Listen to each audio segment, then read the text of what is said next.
ज्ञान उधति और ज्ञान घन सदगुरु शंकर रूप। नमो नमो बहुबारही सकल सपूजन भू। देशवासियों को तथा धर्म अनुरागियों को मेरा हार्दिक नमन। शिव संहिता में सत्संग युग में बताया गया है ध्यानम ध्यानम इति आहुर्ध्यानम शून्यगतम मनः तस्यम ध्यान प्रसादेन सौख्यम मोक्षम नो संशयः। अर्थात ध्यान को ध्यान नहीं कहते हैं, शून्यगत मन को ही ध्यान कहते हैं। जो मन जब शून्य हो जाए यहाँ पर, तब समझिए वहाँ से ध्यान प्रारंभ हो गया। जब मन के अंतर्गत में वो ध्यान नहीं हुआ, वो तो मन की चंचलता हुआ, मन की बेईमानी हुआ। मन के मर्जी जहाँ समाप्त हो जाए, मन शून्य में चला जाए, तब वहाँ उसी को ध्यान कहा जाता है। उसी ध्यान को की प्रीति के द्वारा, वही ध्यान के प्रीति के द्वारा ही सुख और मोक्ष लाभ होते हैं, इसमें संदेह नहीं है। इसका अर्थ यह होता है कि जब मन छिन्न हो जाए, समाप्त हो जाए और ध्यान जब वह प्रीति ईश्वर से लग जाए, तो वही ध्यान से क्या होता है, सुख और परब्रह्म की प्राप्ति होती है। इसमें जरा भी संदेह नहीं है। इस पर एक लघु कथा मैं को बता देना चाहता हूँ कि एक वेश्या जो है अपना वेश्यावृत्ति करती थी और उसी के कोठी के महल के पास में ही एक महात्मा जी भी तपस्या ध्यान करता था, लेकिन उसका मन उस वेश्या को देख करके और उसका महल अटारी सुख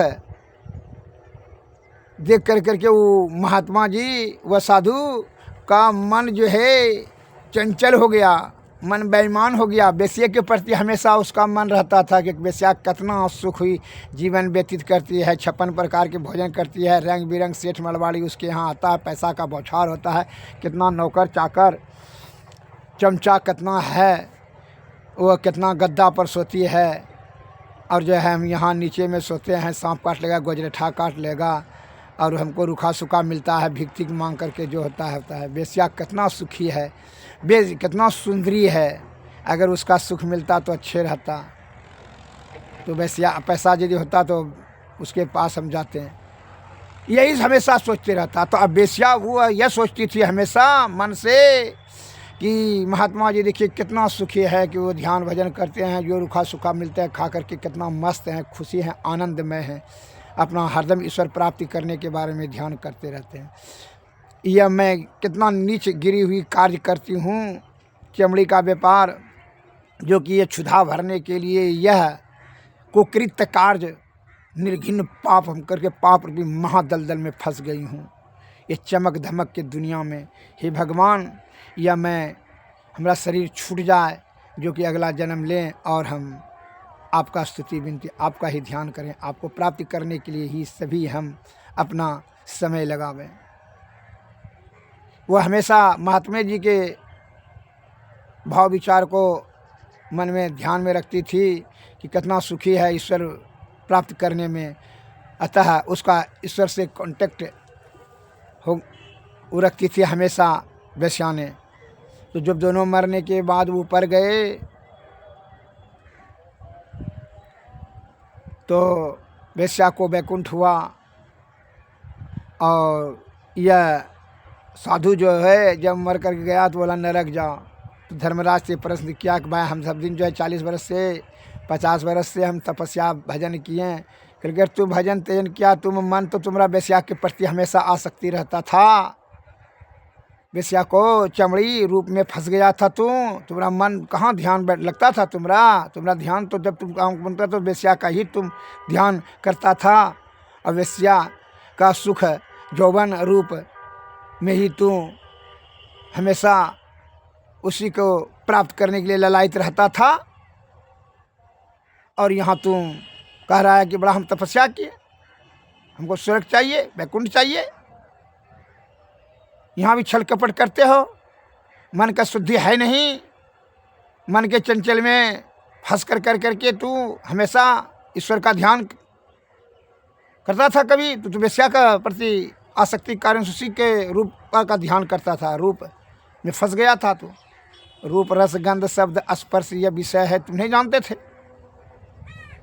क्योंकि वो वेश्या को क्यों मुक्ति मिला? क्योंकि वेश्या को इसीलिए मुक्ति मिला कि वह जो है तुम्हारा ध्यान करती थी, वह हमेशा ईश्वर का ध्यान करती थी कि हे भगवान महात्मा जी कितना सुखी हैं कि आपको हमेशा प्राप्त करने के लिए ही हमेशा प्रयत्न करें हैं। हमारा भी ये शरीर त्याग हो जाए, जो है बड़ा मैं पापनी हूँ, या पेट भरने के लिए इतना पाप युक्त कार्य करती हूँ। उसे घृणा हो गया था वो कार्य से, और ईश्वर के प्रति उसको स्नेह और श्रद्धा और प्रेम विश्वास हो गया कि वह हमेशा ईश्वर से कामना करते थे कि ईश्वर ये हमारा शरीर, ये पापी शरीर छूट जाए और हम आपका पूजा पाठ करें। इसलिए ध्यान उनका, वेश्या का जो है ध्यान हमेशा ईश्वर के प्रति संलग्न रखती थी। उसका मन शून्य हो गया था, मन के अधीन नहीं थी, वह बुद्धि से चित्त से शुद्ध चित्त हो गया था उसका। इसलिए उसको वैकुंठ मिला और तुमको नरक। अतः शुद्ध चित्त आत्मा से जो ईश्वर प्राप्ति करने के बारे में पूर्ण श्रद्धा और आस्था पूर्वक विश्वास पूर्वक ध्यान करेंगे, ईश्वर उनको अवश्य प्राप्त होगा। श्री सद्गुरु महाराज की जय। दूसरा उदाहरण देता हूँ। एक पंडित जी ने सिकड़ बांध कर करके मजबूत रस्सा से अपने शरीर को बांध करके कुआं में लटकता था। ईश्वर पाने के लिए, ईश्वर खुश होगा। 12 वर्षों से लटकता था, 2-4 घंटा लटक कर रहता था। उधर से एक गाय चराने वाला आया, भोला भाला सज्जन था, मूर्ख। उसने पूछा पंडित जी क्या कर रहे हैं? कर गए रे ईश्वर से दर्शन कर रहे हैं। क्योंकि ईश्वर है वहाँ। उसको हाँ कूद जाओ। वो गुस्सा से बोला, लेकिन वो तो विश्वास कर लिया पंडित जी सही बोल रहे हैं, उसका दर्शन करें, हम भी करेंगे दर्शन। वो तुरंत कूद ही गया, और जैसे कूदा ईश्वर ने उसका रक्षा किया, बचा लिया। कहा विषय के परे ही तो ईश्वर है। उसका मन में जरा भी संदेह नहीं रहा कि भगवान इसके बाद में गुस्सा से बोल रहा है, भगवान नहीं है, कुआं में गोड़ हाथ टूट जाएगा, हड्डी टूट जाएगा, मर जाएंगे। किसी प्रकार का कोई भी संदेह नहीं, विषय के परे नहीं, ईश्वर है। पंडित जी ने कहा तो कर कुछ गया, ईश्वर तुरंत उनको दर्शन दिया, उनका मोक्ष हुआ। तो जब मन शून्य हो जाए उसी को ध्यान कहा जाता है। वही ध्यान के प्रीति से मोक्ष की प्राप्ति होती है। लेकिन जब आंख बंद करके बैठते हैं तो नाना प्रकार का मन के भागा इंगला पिंगला में घुस जाता है, और क्या करते हैं कि जो है उधर उसका संपत्ति हो जाए, वह स्त्री हमको प्राप्त हो जाए, कामनी कंचन सुरार सुंदरी, वह जमीन हो जाए हमरे हो जाए, वो दुकान हमरे हो जाए, वो दुश्मन परास्त हो जाए, पोता का नौकरी लग जाए, बेटा सुखी हो जाए। को नहीं सुख दुख कर दाता, निज कृत कर्म भोगहु ताता। अपने निज कृत कर्म से ही सुख और दुख प्राप्त करेगा। तुम्हारे सोचने और नहीं सोचने से कुछ नहीं होगा। तुम अपना जीवात्मा का कल्याण करने के बारे में तू प्रयत्न कर। श्री सद्गुरु महाराज की जय। शुद्ध चित्त आत्मा से ही शुद्ध अर्थात ईश्वर की प्राप्ति संभव है। श्री सद्गुरु महाराज की जय।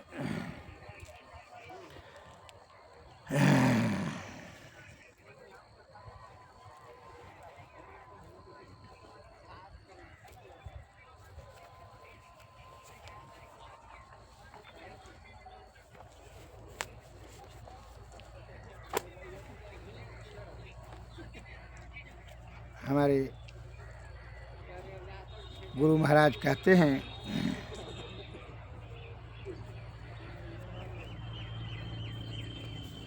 जय इनके वाणी में।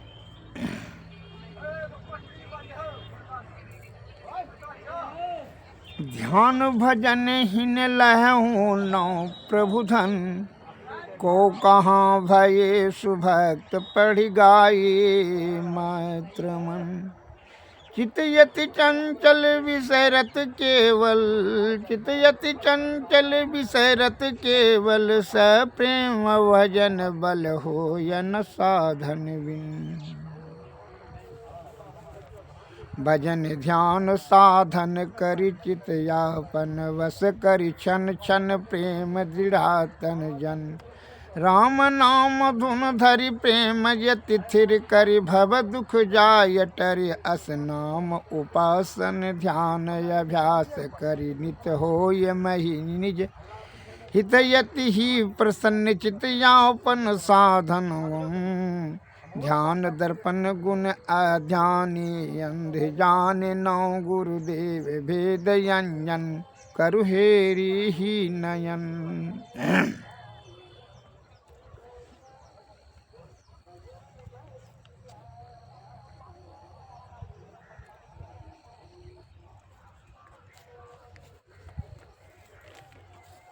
दूसरा पॉइंट में बताते हैं, अहो ज्ञानी ज्ञान गुनि प्रभु भजो हो, विषय पसार सकल असार, दुख में धारा हो।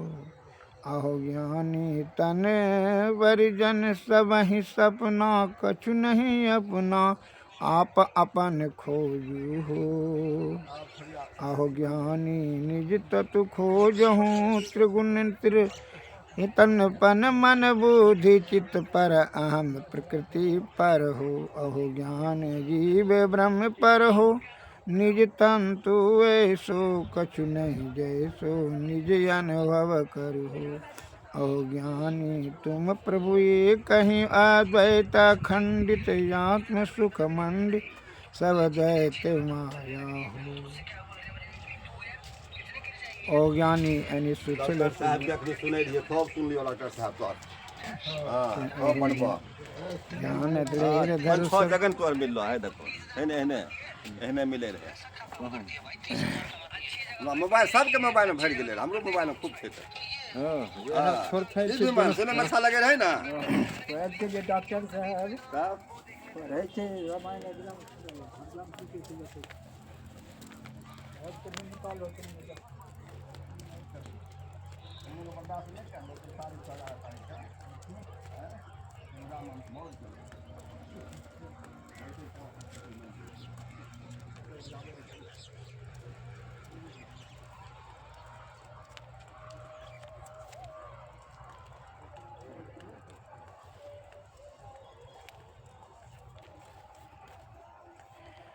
सुखमनिया में मोरी नजर लागी, सुखमनिया में मोरी नजर लागी। अगल बगल कहूँ दृष्टि न डोले, सन्मुख बिंदु पकड़ लागी। सुखमनिया में मोरी नजर लागी, ब्रह्म ज्योति खुल गई अंतर में, निशि अंधियारी हदस भागी। सुखमनिया में मोरी नजर लागी, दिव्य ज्योति को सुर प्रगट भा, सुरत सार सवद लागी। सुखमनिया में मोरी नजर लागी। बाबा देवी कहे मैं ही से, ऐसे ही कर निस दिन जागी। सुखमनिया में मोरी नजर लागी। श्री सद्गुरु महाराज की जय। आरती तन मंदिर में कीजिए, दृष्टि जुगल कर सन मुख दीजिए। चमकई बिंदु सूक्ष्म यति उज्जल, ब्रह्म ज्योति अनुपम लख लीजी जगमग जगमग रूप ब्रह्मंडा निरखी निरखी ज्योति तज दीजी शब्द सुरतयाभ्यास सरलतर कर करी सार सवद गही जी ऐसी जुगति काया गढ़ त्यागी भव भ्रम भेद सकल मल चीजी भव खंडन यारति यह निरमल करमय ही अमृत रस पीजी आरती तन मंदिर में कीजिए दृष्टि जुगल कर सन्मुख दीजिए। श्री सद्गुरु महाराज की जय। श्री सद्गुरु महाराज की जय। सद्गुरुवे नमः। जय हिंद जय भारत।